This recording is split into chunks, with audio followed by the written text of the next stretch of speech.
after them close. They do a post-audit check to see what problems arose with the costs and call officials to explain decisions that cause budget mismanagement. And then they recommend corrective action. So the problem will happen from when, not happen again. But what about the money we are spending right now, the PAAC? That's how Public Administration and Appropriations Committee pretty much means your money will protect as it happen, we check. While projects go on, things are accurate. As government spend the nation's budget, PAAC reviews it. They examine proposals and summon officials to find problems before them don't use it. So the PAC and PAAC are two parliamentary committees that watch over the country's wallet to protect the budget and keep it in check. And you can get involved. Just visit jampja.org.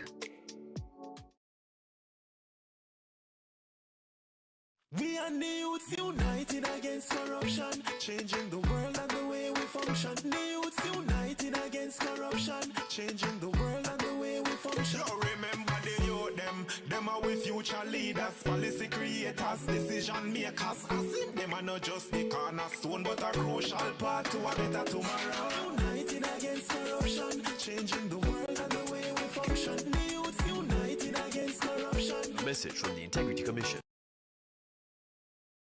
The following is brought to you by the Office of the Prime Minister.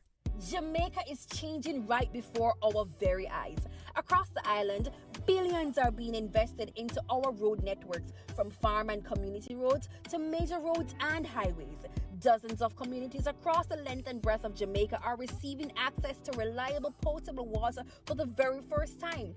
And thousands of Jamaicans have become homeowners thanks to the historic shifts in policies of the National Housing Trust, making it easier for Jamaicans to receive funding.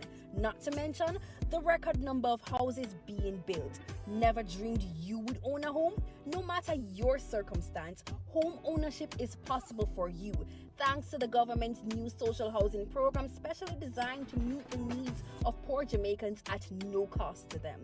We are building Jamaica. The proceeding was brought to you by the Office of the Prime Minister. Send the something and come back. Back to sender! God, I thank you so much. Miracles await and miracles abound.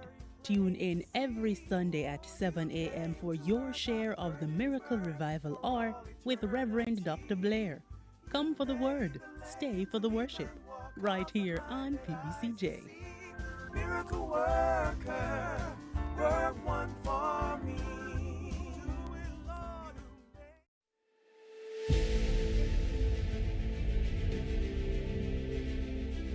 Are you an entrepreneur producing an excellent Jamaican product or service?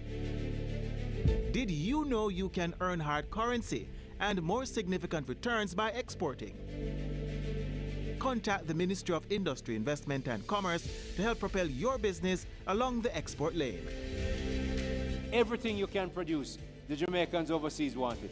We're not going to get rich by just bringing down the debt. We're going to get rich by exporting a lot more. So grow exports, create job opportunities, drive economic growth through exports to make Jamaica a richer and much more prosperous country.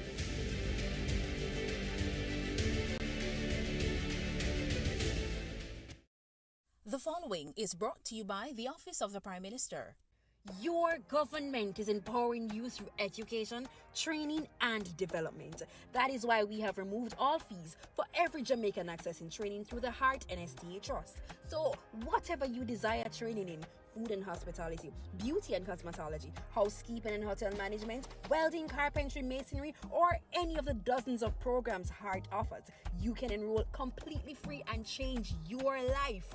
We are building Jamaica. The proceeding was brought to you by the Office of the Prime Minister. The following is brought to you by MOCA, the major organized crime and anti-corruption agency with kind support of NIA and USAID. Lock them out. Criminal minds think they are cunning. The major organized crime and anti-corruption agency have them running. Your friend a shout, come scam. Take time running, are we ready for the ops? Drive up on your block, Step out now me black side, but take a boy your laptop. Pull up every lock, no evidence to drop. We put it in a cuffs and now we have the underground. Sin you say scam, you better look out fit. When you move corrupt, better look out fit. Feel say you get wet, look out fit. Look out fit, look out fit. From you say scam, you better look out fit. When you move corrupt, better look out fit. Feel say you get wet, look out fit. Look out fit, look out fit. The proceeding was brought to you by MOCA, the major organized crime and anti-corruption agency with the kind support of NIA and USAID. Each year, the Jamaican Parliament approves billions in tax dollars to buy goods and services for Jamaicans. Awarding contracts to private companies to provide public goods and services is called public procurement, and it is a major hotspot for corruption. Can citizens spot the red flags in public procurement and help the government protect our taxes? Yes, they can. And here are 6 to watch for. Direct contracting. When contracts are frequently awarded to one supplier without other companies competing to offer a better price and quality, we usually end up paying more and getting less. Contract splintering. Big projects need big money and higher level approvals. But if the contract is cut up into smaller ones, it won't need external approval from offices like the Public Procurement Commission or Cabinet. This makes it easier for contracts to avoid additional scrutiny. Timing of advertisements. Contracts advertised during distracting periods like the holidays can result in less competition and a really strong advantage for the favored company. Like Christmas time, work slows down and companies are less attentive to business opportunities. Emergency contracting. Claiming emergencies allows officials to legally bypass normal procurement rules, making it easier to award contracts to favored companies. Contract timing. Contracts awarded just before or after election can be payback for campaign support and not based on what Jamaicans really need. Collusion. And what if penalties are not enforced when work is poorly done? This could be a contractor and public official working together for private benefit. And if it is, this is collusion. These flags do not prove corruption, but they trigger questions that citizens must ask. So mind your business, Jamaica. Visit the JAMP Procurement Tracker to monitor government contracts. If you spot these flags, use our ATI tool to ask questions and demand accountability. Peace begins with us. Every act of kindness, every step towards understanding brings us closer to a brighter tomorrow. Let's choose unity, compassion, and hope. Together, we can build a future where peace reigns. Brighter tomorrow starting today.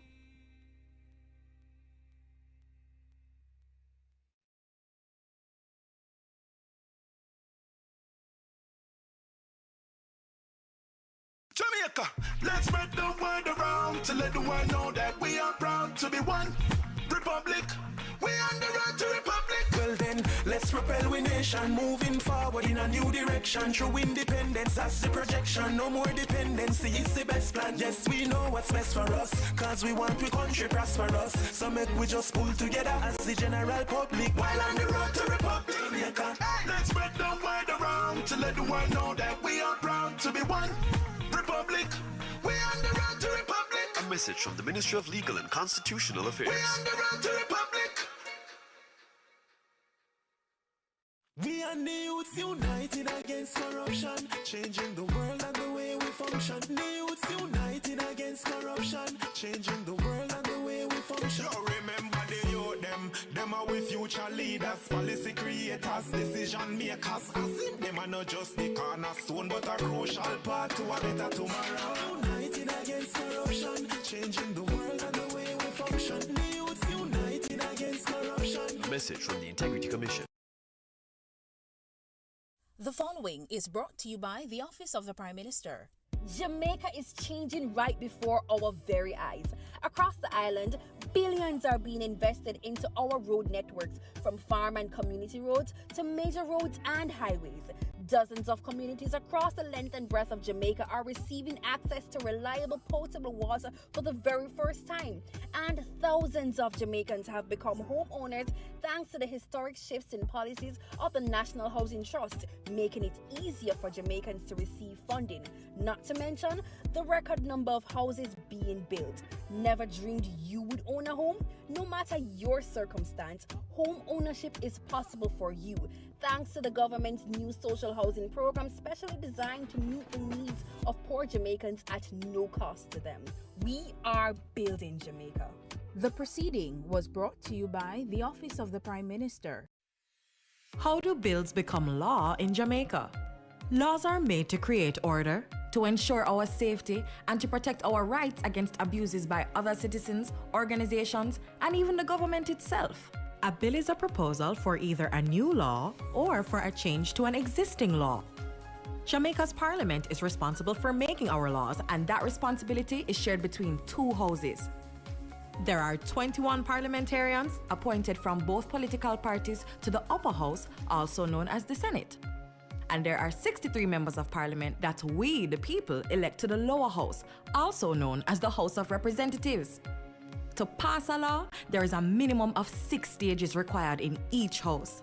The process can begin in the upper house by a senator or in the lower house by your member of parliament. And their proposals for a new bill can certainly start with you, the citizen. Now, since the process often begins in the House of Representatives, let's start there. 1. The first stage begins with the introduction by the minister responsible for the bill, followed by the first reading of the bill by the clerk to the houses. This clerk is more like the CEO, the Chief Executive Officer for the Parliament. An announcement of the bill is published in the Gazette. This is a public newsletter that the government uses to inform the citizens of what the Parliament is doing on your behalf. 2. The second reading begins with a summary of the bill by the minister. The main reasons for the bill are discussed both by the government and opposition members to determine if Jamaicans would really be better off with the new law or changes to an existing law. A vote is taken by the House to determine if the bill will move to the committee stage. Sometimes before going to that stage, the minister responsible for the bill can recommend the use of a joint select committee. It's called joint as its members are taken from both the upper and lower house. To benefit from greater consultation, the committee is empowered to invite the public to share their views of the bill in writing or in person, and does so through radio, TV, and newspaper adverts. This Joint Select Committee submits its recommendations to the House of Representatives. The House debates this report, and a vote is taken to determine if the bill should go on to the committee stage, where it is examined by a committee of the whole House. Yes, that's the name. And that's what it is, a committee of all the members of Parliament that carefully examines each clause and makes improvements to ensure the bill will achieve its objectives. As chairman, the Speaker of the House monitors the process to make sure the rules of the House are obeyed and the process moves along smoothly. 4. The Committee of the whole House examines the bill clause by clause, then sends its recommendations for changes to the House of Representatives. This is called the report stage. 5. The bill then passes to the third reading to allow a final opportunity for MPs to make changes before it is sent to senators in the upper house. 6 to 10.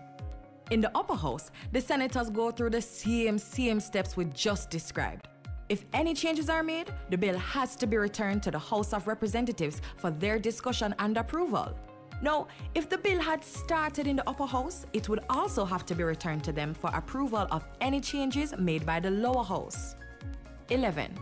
Throughout the entire process, the bill is being checked by the Legislative Council. That's the Parliament's lawyer. But before Jamaica, let's spread the word around to let the world know that we are proud to be one republic. We on the road to republic. Well then, let's propel we nation moving forward in a new direction. True independence, that's the projection. No more dependency, it's the best plan. Yes, we know what's best for us, cause we want we country prosperous. So make we just pull together as the general public while on the road to republic. Jamaica, let's spread the word around to let the world know that we are proud to be one republic. We on the road to republic. A message from the Ministry of Legal and Constitutional Affairs. We on the road to republic. PGLC, the regulatory body. We regulate, you play without worry. We regulate, you play. PGLC, fair play when you play. For the fun of the game, you know where they are. PGLC, keep it fair for the player. You play the game and we are the rules that keep everything fair so the game play better. The Betting, Gaming and Lotteries Commission. We ensure fairness, integrity and responsible gaming practices. Keep the game fair and fun for everyone. We regulate, you play.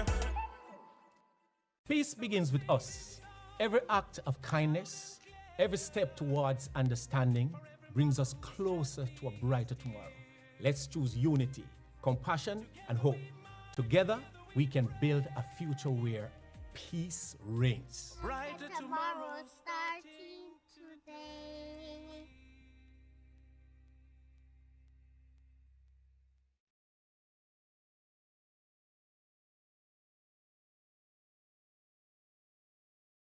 What is the role of a backbencher in government? I'm glad you asked. They're members of Parliament who are not appointed to cabinet. So they sit in the back of the legislature and they apply pressure. They examine what government legislates, participate in Parliament debates, raise issues and advocate and question chamber when things don't look straight. Backbenchers represent the constituents in Parliament. Backbenchers oversee the interests of citizens, you and me. But how can they be agents of government accountability after them no hold a portfolio?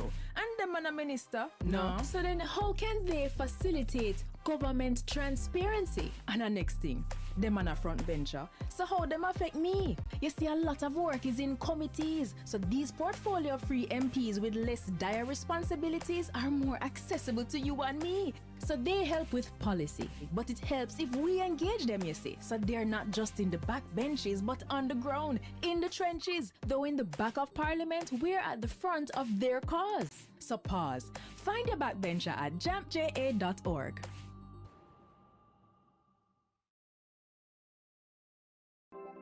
Jamaica, I can help you protect our citizens. Jamaica Eye will play a part in increasing your public safety.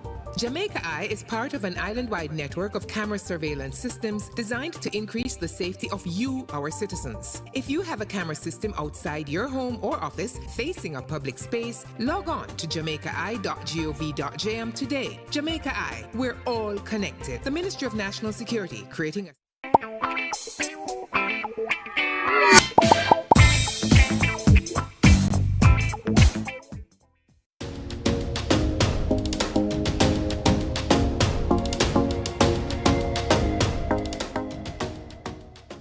in rules and regulations of the Parliament, rules and regulations that stand in your regard. These we ask in your merciful name. Amen. Thank you, Senator Gill. Are there any apologies for absence? I'll first start by saying the substantive chairman is actually on premises, but he is dealing with an urgent matter before he can make himself available. That is something that is needed for the Senate today. Any other? I have an apology from Senator Professor Floyd Morris. Any other? No other apology? Well, welcome all who are present here. Well, no, there's one other apology, but not from the members, but from, I understand that the legal officer is out today, will not be available today. That's correct? Ms. Jimenez? Good morning, Chair. Good morning, members. Yes, the legal officer is out for approximately 2 weeks. So in regards to our proceedings, we will just continue where we had ended 82A, because we actually ended on a question pertaining to 82A, yes. paragraph 2. Yes. Right. All right, thank you very much. So, Senator Tavares Finson, Christian Tavares Finson. It will be absent today. Will be absent. Thank you very much. All right, so welcome everyone to this committee meeting, and we'll just get into the meat of the matter. The minutes were circulated, and I will take the membership through the minutes that we have before us, and that is the minutes of the last meeting, which was held on May 8th, 2026.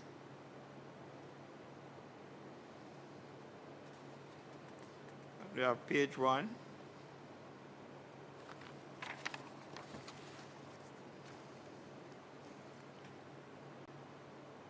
Page 2.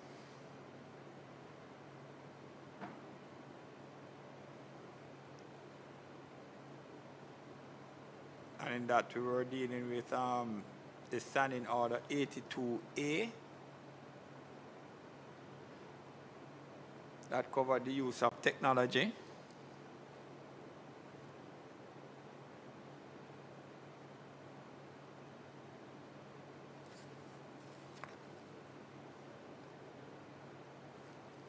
And page 3.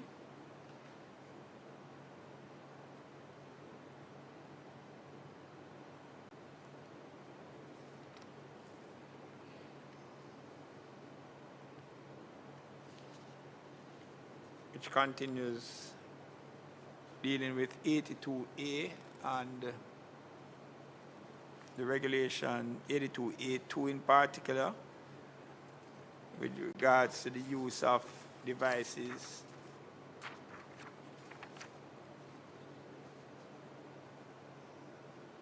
on page 4. Page 4.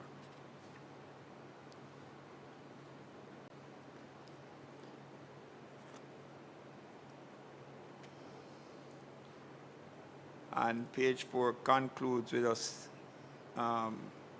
where we had a continuing discussion on 82A2 of the standing orders. We're trying to look on whether there was to be any amendment to get some consistency with 82A1. And that is where we had concluded on the last occasion. Can I get a confirmation of the minutes, please? Or is there any amendments? Senator Bernard? Senator Bernard? So move to confirm the minutes, Mr. Chair. Seconded. Senator Gavan Gale? All in favor? Any matters arising from the minutes?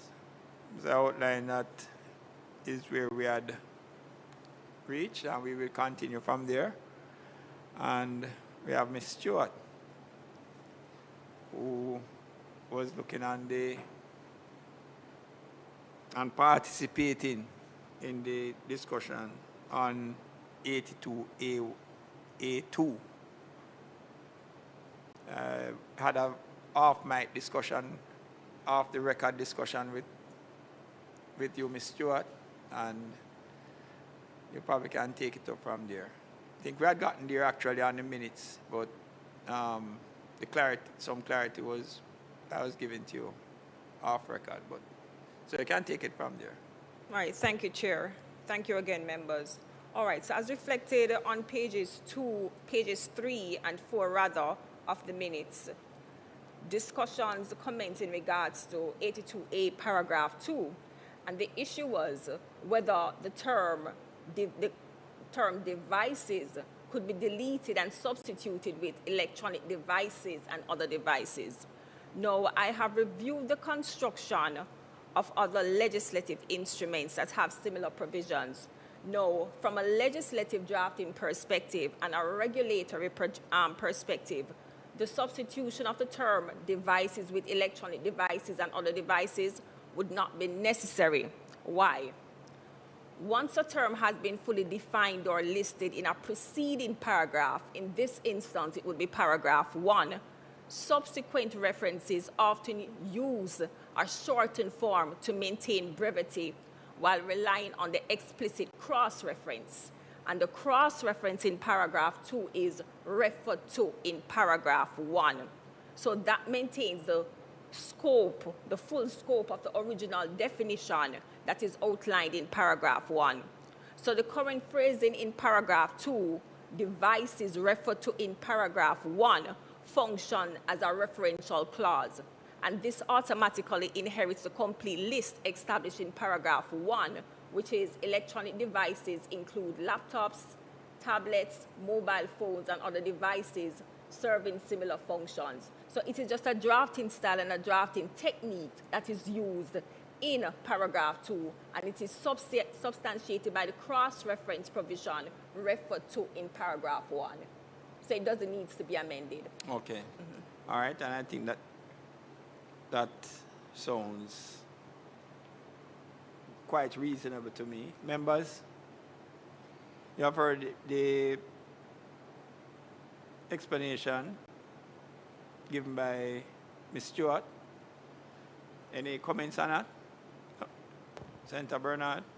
Not in relation to the device, but we had started a conversation. All right, but before we get to the other, no, turn on back your mic.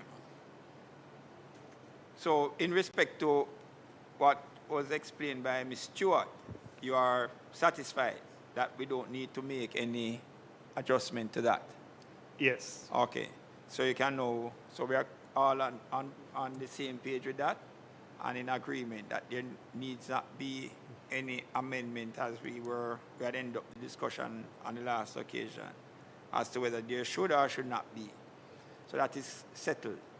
Go ahead, Senator Bernard. Right. So in relation to same paragraph 2, I think the concern I raised, and it's in the minutes, where the chairman then suggested that we should leave 2.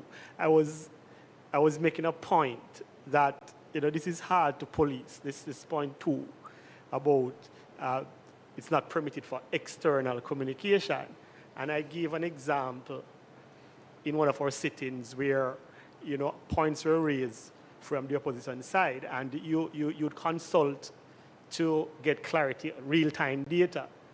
And I'm thinking that in a time when we oftentimes depend on real-time data, I'm not sure if this one still holds. That was my point, that to say it's not permitted to communicate external, how would you police that? Because it's done all the time. I think in the minutes that we had started the conversation, and the chairman, it's here in bold on page 3, suggested that it might be necessary to leave it as is or revisit it. I mean, but my thinking on this is, we all want to be, having the data that we want to enhance the conversations in the Senate. And it might mean, for example, that a point is raised or something is mentioned from one side of the aisle, and the other side might need to consult with certain data sources in real time to advance or enhance the conversation. So I'm not sure if given where we are now with this technology, I'm saying that, we can't police it, that's for sure. How will you know that I'm not engaging differently? How will you know? It's something that I just think that we should look at it and have a conversation if this is really a paragraph that we need in this time. Senator Gill? Chairman, let's examine something, because 2 can have 2 different interpretations in use. One, as Senator Bernard indicated, you could very well, in the midst of the proceedings, whether in committee or in the Senate, be sending a WhatsApp message, that's external use. Be sending an email, that's external use.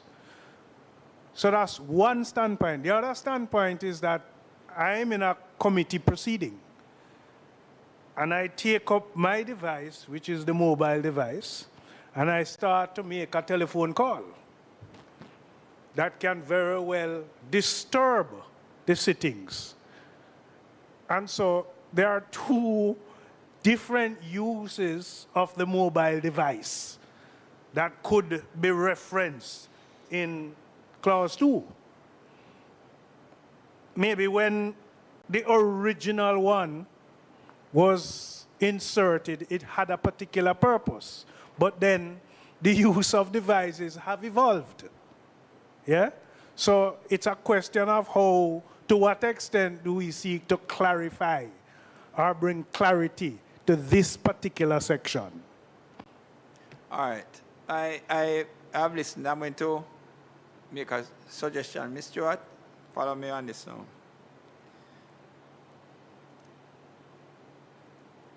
Because I understand what has been said by Senator Bernard as well as Senator Gale. So if we were to make this, I'm going to make a recommendation and open the floor for discussion on it. So I would read, the use of devices referred to in paragraph 1 of this order is not permitted for an external, possibly may be excluded, but I'll read it into it with the possibility of it being excluded when you hear the rest of it. So I'll go again. The use of devices referred to in paragraph 1 of this order is not permitted for external communication with other persons in a manner which may disturb the proceedings of the Senate or committee. So I think that is the qualification. So I'm just putting that out for the discussion and debate. But Senator Bernard first, and then Senator, your mic came on first, and then Senator Gale. So the concern I hear coming from Senator Gale has to do with the quorum, and I think that is captured in 5. In 5? Right, it's captured in 5. If I'm not, we can look at 5. So, but I was not. Okay. Yeah, but I was not speaking to the quorum. I was speaking to the, and this is just a term, I don't know if it's the correct term, the legitimate use of a device to get real-time information to add to the quality of the debate in the House. That's what I was getting to. Yep. Let me Sorry, give you... before you go, Ms. Stewart, Senator Gale first, and then you... Yeah. When I look at 5, devices referred to in this order should at all times be turned on silent mode, understandable, and should not at any time be used in a manner which disrupts the proceedings of the Senate or any committee. But this is permitting it to use it, because it says should not at any time be used in a manner which disrupts the proceedings. Yes. So this is not prohibiting it from being used. This is allowing it to use, but you can't disturb. Now, how you determine the extent of disturbance? Because you could very well be beside me and you disturb me. So what you have advanced in 2 brings further clarity in that it is specific for the use of it. Mm-hmm. Yeah? But then when we get to 5 now, we're going to have to qualify 5. Mm-hmm. What 5 is actually saying is that we need to amend 2 to be consistent with 5. That's what I'm getting from 5, you know. That's, I'm agreeing with Senator. Again, for me, it's not the decorum, because I've never seen, and I can hardly believe that a senator or a member of Parliament will be talking on them phone or trying to disrupt. Well, probably if the rule was not there, they would. I'm not hearing it, sir. Probably the rule was not there. Right. Yeah. But so I'm saying the rule is there to facilitate the decorum, and I'm not seeing the decorum, and I've never seen the decorum be interrupted with a cell phone. The only point I'm making here, and again, it is just in a time like this, when we need data to again enhance the quality of debates, I see 2 as, again, it's hard to police, that's for one, but I can't, it's just not striking me as necessary, you know, to have a clause that says it's not permitted for external use. You know, maybe that needs to be qualified or put a caveat to say what the external use should be, but again, it's still difficult to police. Sorry. Okay, so thank you, members. So, Ms. Stewart? So just to get some clarity, let me give you an example. On Tuesday, the last sitting of the House, I needed case law in order to assist the Speaker with making a decision on Rule 35.2 of the Standing Orders, which touch and concern the issue of sub judice. No, a proper decision could not be made without getting the necessary data as you have outlined, in terms of recent case law within the Court of Appeal. So I understand the direction you're going. So maybe 2 does not touch on concern decorum because that is encapsulated in paragraph 5.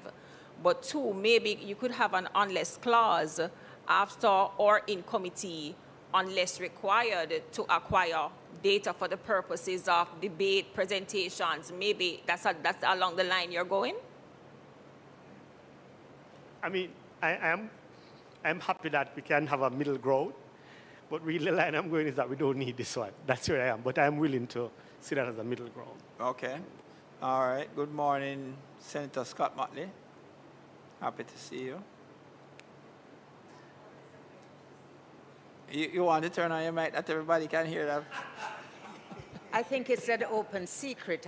It's always a pleasure to see you, Chair. The S's, right? Further quality enhanced to the statement. All right. Okay. So, Senator Bernard, who has raised that particular issue, seems as if he's prepared to accept middle ground type as expressed by Ms. Stewart. You're commenting, Senator Gale?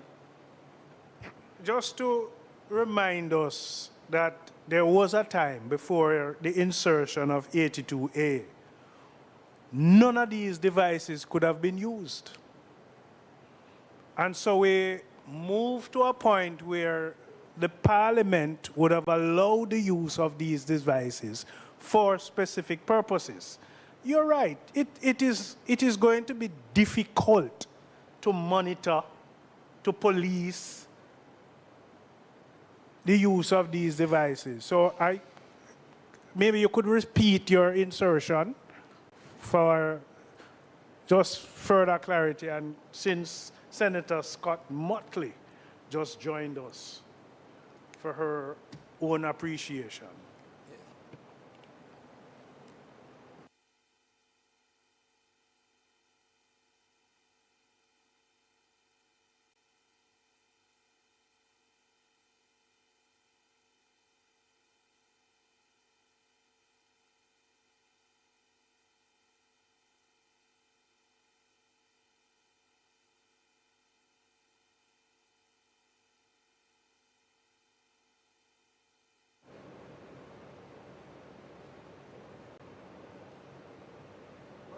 Go ahead, Ms. Stewart. Right, so I was thinking at the end where it says proceedings of the Senate or in committee, you could add a clause that says unless required for the purposes of acquisition of data to facilitate, I don't want to say research or to enhance presentation or debate. I'll have to coin it properly, but that's along the line which you would have an exemption, because you cannot police external communication, but it has to be for a particular purpose. So that unless clause would be there for qualification as to how you would apply external communication for uses in the Senate or in committee. So that would be along the line. So I'd have to redraft that provision there to add. So you can indicate if you agree with that exemption clause that would be added. That's the direction. Okay. So what was initially suggested by the President in a manner which may disturb the proceedings of the Senate, you would eliminate that because that is already captured in paragraph 5. Mm-hmm. Okay. So I will redraft paragraph 2 to include that unless clause commencing from or in the committee and present it. Mm-hmm. All right. Senator, you see, with all the nice words that were expressed to me by Senator Scott Motley, I'm going to call on her suddenly. The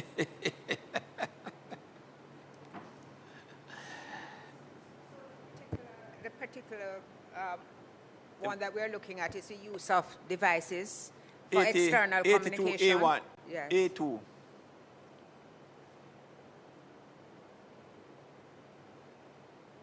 I've heard the recommendation, which is the unless, and it seems to me to be a reasonable recommendation, Chair. All right, in the thank you. circumstances. A question was raised, which I'm going to also put forward. this use that reference is being made to is applicable to senators or all persons within the precincts of the Senate? You mean within the chamber? Within the or chamber.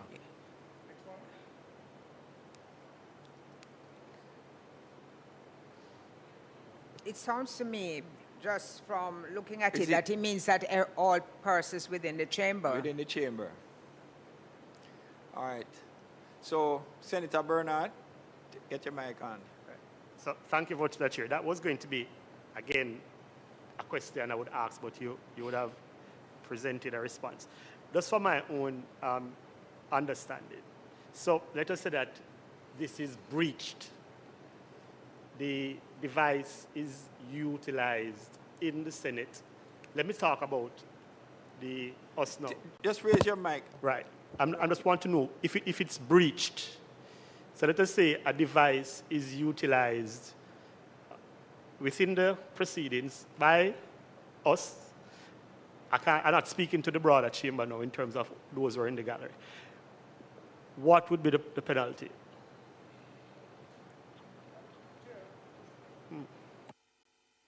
There are some rules that may not have consequential penalties, but just are there to prohibit behavior. So if you are worried about you utilizing the device and you were caught, because I take note of the fact that you wonder what is going to happen, it might not be a consequential penalty, but just to prohibit the use, and it's more behavioral in nature. That's how I look at it. What I am worried about. I am worried about a ruling that prevents me from completing a presentation because I was using a device and it was deemed to be outside of the rule, and then that ruling is not applied consistently. That is what I'm worried about. You get what I'm saying, Chair? Yeah, and I hear you, but if a person, if there is no detection of it, because you don't know when it is, right? So, but once a ruling has been made, and there is another detection, I can't see where a president who would be operating in a manner which is expected to be. Not seen where it has been applied inconsistently before, other breaches of the standing order? No, I've not seen it. It may be a perception that one has, but I've not seen it. And the mere fact that persons speak about it or say it doesn't mean that that is actually happening. And I think that is where paragraph 6 of 82A would come in. It states the use of laptops and other forms of technology as audiovisual aids to support parliamentary presentations may only be undertaken at the discretion of the president or chairman in committee, and members who wish to make use of such aids must seek the prior approval of the president or chairman in committee. So if that should happen, then you could maybe ask for a suspension of the standing orders to invoke 82A6. So there's some protection mechanism embedded in paragraph 6, if that would assist you. Or do you want something explicit, a new subparagraph, to deal with your specific issue?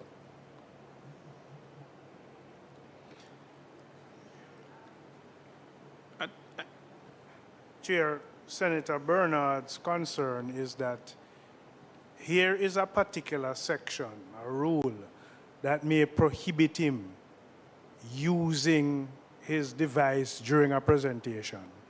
And, you know, there's a particular colleague, senator, that his surname is of a color, that from time to time he would refer to a message sent to him through his device, and he would read it into the Hansard. President or chairman might allow it or disallow it. But it has happened. And that is where 6 now, I don't believe he would have sought the approval of the president in this case. He may have gone ahead. And it's the president to make a determination whether or not he's going to allow it. And I've seen where it has been disallowed. Yes. In accordance with the rule. No, I was referring to 6. All right, well, you said 4, well, we get there. We get there, right? But I think that, sorry, Senator Scott Martin. No, go. No, I think that we have gone through it extensively, and the recommendation that has been made by Ms. Stewart in respect to the qualification is something that sits well with me, seems to sit well with Senator Bernard, who had raised the issue. The application of the rule, I believe that once a person is sitting in the chair, that, well, at least from what I've seen so far since I've been in this chamber, that there has been an objective approach, fairness to it. It's not everything that one may rule on that you may agree, right? Because one may believe that they can go down a particular road that suits their agenda at a particular moment in time, but I have not seen where there is a rule that has been applied to one person and then in respect to another has not been applied. I'm not seeing that. Right? So we'll have the redraft from you, Ms. Stewart. It's a bit further. That's a clause that I will insert that would be subject to the discretion. So I would use some of the same language that is encapsulated in paragraph 6 that says undertaken at the discretion of the president or the chairman in committee. So you could use it, right, unless for the purposes of research, to enhance your presentation, but there would have to be some form of discretion applied, if you agree. But I will redraft it and present it. All right, thank you. So we will await that redraft, and we move right into 82A3. And 82A3 reads, where committee meetings are not held in public, no public communication may be made, and no material made available therein may be released at any time or by any means without the express approval of the committee, and any breach of these provisions shall be considered to be a matter which appears to affect the powers and privilege of the Senate, and shall be referred to the Committee of Privileges for its consideration. That seems quite straightforward.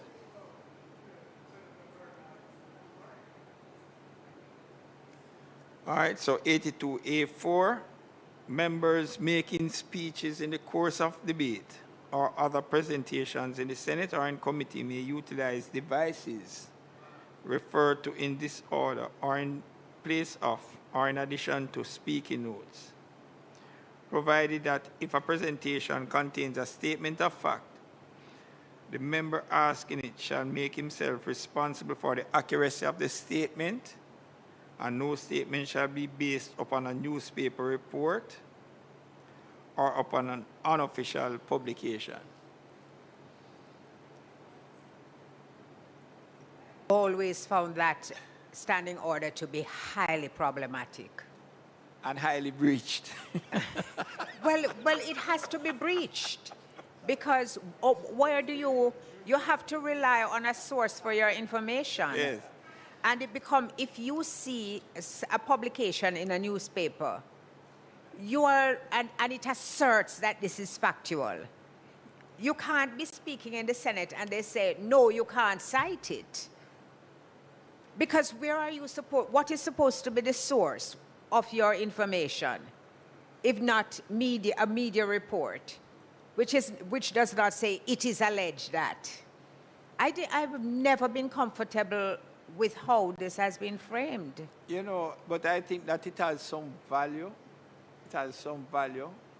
And I've seen it where, you know, well, not here, but I've seen it in other places. I believe that persons who sit here exhibit a greater level of responsibility. Yes, but I've seen it in other places. But it doesn't make sense. I will tell you that I will tell you in what way I believe it makes some amount of sense. So an incident would have taken place. An incident took place somewhere across Jamaica. Well, let us use Bujo as an example. we don't have to skirt around it. An incident took place somewhere, and you're using a platform such as the Senate or any other place, and when it comes, sorry, yes, oh, you're not hearing. Yes, and I think the mic sound a little low. Regardless, I see. Oh. Well, when they were testing it earlier, and I was in here, it sounded much louder than what I'm hearing from it now. But when you say it in a particular place, Senator Scott Matley, what I'm saying is that I think you raise the acceptability of it to persons who are out in the public. And it may be very misleading. And that's why I believe that you have that the provision that says that the member shall be responsible for the accuracy of the statement, right? But to say that no statement shall be based upon a newspaper report or upon an unofficial publication. How do you not base it on a newspaper report? And how does a newspaper report come in there? I can understand if you say an unofficial publication, because it could be something on social media, it could be, you know. But how can you not use a newspaper as a source of what you're saying? What this standing order actually does, it says you cannot rely on a newspaper report. And if it is, say that it is something that, a report about IDB, you mean that I can't refer to it? But let me say too, if a presentation contains a statement of fact, the member asking it, how does the asking come into it? Because if I'm making a presentation, I'm making a speech in the Senate or in committee, and I'm asserting a statement of fact, I'm not asking anything about it, because I'm asserting it is a statement of fact. So the entire clause has always been problematic to me. It needs some rewording. From several different angles. It needs rewording. And I believe that I would want to accept what you're saying, to say that if the standing order also places a responsibility on the member himself. So if he's going to adopt it and use it in his presentation, that he's responsible for the accuracy of it. I believe that provision places a high responsibility on the member not to use information which really has no basis, right? The way that it is worded, I find it problematic. Okay. Because I don't think that it achieves what I think is a desired objective, which is not to come in here and quote things frivolously. That you must be responsible in how you frame your presentation. And that's why I said we have an actual example. What about the incident which involved Buju would be permissible? You understand? All right. Would we, if we go into allegations outside of the actual reported and confirmed facts, then I think that would be problematic. But you can't say that I can't refer to confirmed facts and that I have to be responsible for the accuracy of confirmed facts. I just think respectfully, Chair, that no, where is it that it says about confirmed? No, it says, provided that if a presentation contains a statement of fact, yes, the member asking it, which I don't understand the ask, as I said, shall make himself responsible for the accuracy of the statement. I'm not finished. Yeah. And no statement shall be based upon a newspaper report. Yes. Let me put the full stop there. Yes. So you are making a presentation, and in your presentation it is coming out as a statement of fact. You are stating it as if it were a fact. And you have to be responsible for it. No, but then I don't know how the responsibility goes, because guess what? Within this chamber and in the other place, you are protected. Yeah, but I think we have to look at the real mischief that we are trying to deal with and how this is framed. Yeah. Because I know what the mischief is, but I don't accept that the way that is framed here captures that. All right. Think about a redraft and let us hear it. I know you always do that to me in a chair. Senator, because Senator Bernard. 4. That second piece, that doesn't have a thing to do with technology. What is it doing there? This could be attached to almost any other clause in the standard. Look at it. Just read that piece alone. It doesn't have anything at all to do with technology. Absolutely nothing. What is it doing there in the first place? You let them tack it on. Look at it. Look at it, Mr. Chair. I hear you. Yeah, so I'm saying. Well, I think that is the lesser of the evils for us. Well, it probably may create a difficulty in trying to find it at some other point in time if you're using the subheadings to find it. This could be an addendum to almost anything in it. Yeah. But now that we have gone through it and you have gone through it, you will know where to find it when you're looking for it. Ms. Stewart, you understand? So, Ms. Stewart, I want to concur with Senator Scott Motley in respect to the use of the word asking. But what I'd also ask you to do and your team is that in looking, see if you find something that is how the other jurisdictions deal with this particular issue. All right? And good day, Madam Cooper, Bennett Cooper. It's Bennett Cooper, right? Rose Bennett Cooper. Pleasure.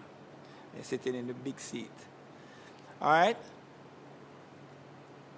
So, I think that is where we are. It's 9:59. And some homework to do. So, Senator Scott Motley, you will look on a redraft, and Ms. Stewart will also be doing that with her team. So, at this point in time, I will ask for a motion for adjournment of this Standing Orders Committee meeting. Senator Rose Bennett Cooper, seconded by Marlon Morgan, and this Standing Orders Committee of the Senate for Friday, May 22nd, 2026 is now adjourned for a date to be fixed. Thank you very much.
Understand export pathways and unlock financial growth. Say hello to a prosperous future. Visit tradeboard.gov.jm/Export Jamaica to sign up today. Expanding Jamaica's reach, empowering our people.